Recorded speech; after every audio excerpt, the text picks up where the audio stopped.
Film bid'ah yang dirilis di Malaysia beberapa waktu lalu menjadi sorotan publik karena mengangkat tema kontroversial terkait praktik keagamaan dalam Islam.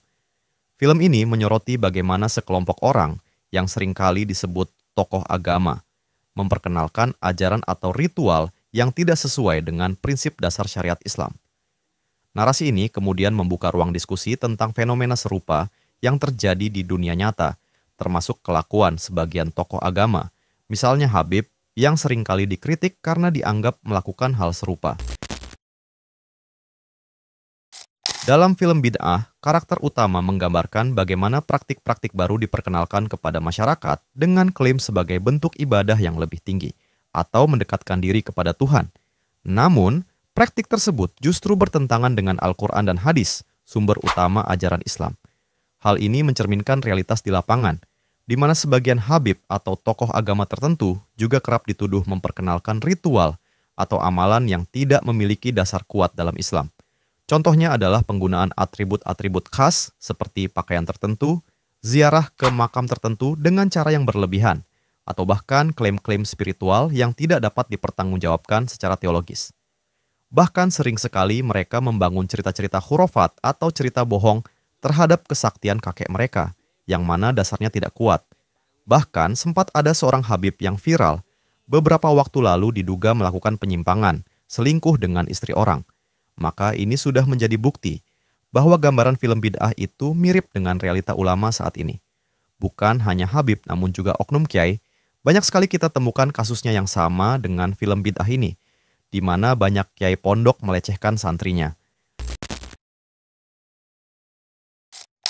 Salah satu elemen kuat dalam film bid'ah adalah bagaimana tokoh antagonis memanfaatkan emosi masyarakat untuk mendapatkan keuntungan pribadi, baik itu berupa uang, pengaruh, atau status sosial.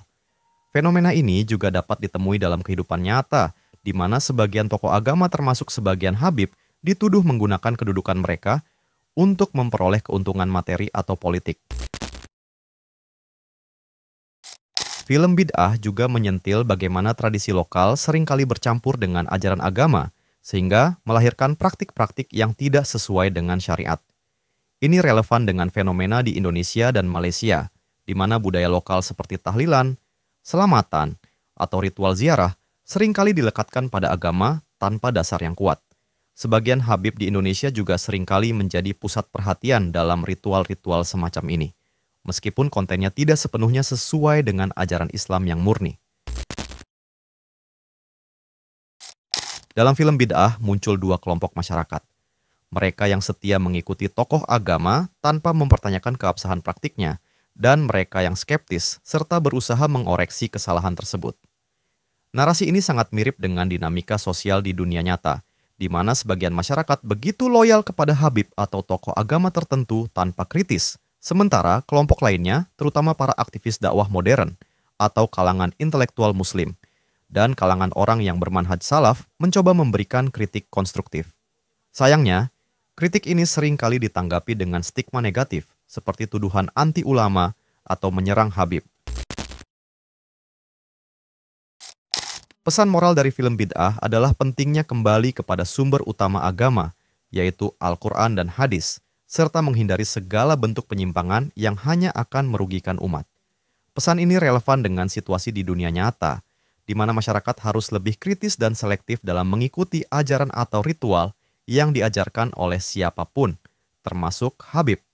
Tidak semua yang berlabel religius atau tradisional otomatis benar, dan tidak semua yang berasal dari tokoh agama harus diterima tanpa pertanyaan.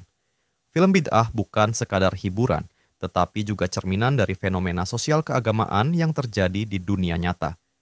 Dalam konteks Indonesia dan Malaysia, kelakuan sebagian Habib yang dianggap menyimpang dari ajaran Islam seringkali menjadi sorotan, sama seperti narasi dalam film tersebut.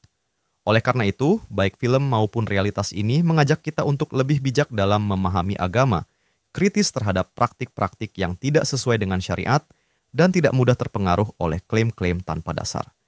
Demikian video kita kali ini, semoga bermanfaat. Wallahu a'lam. Wassalamualaikum warahmatullahi wabarakatuh.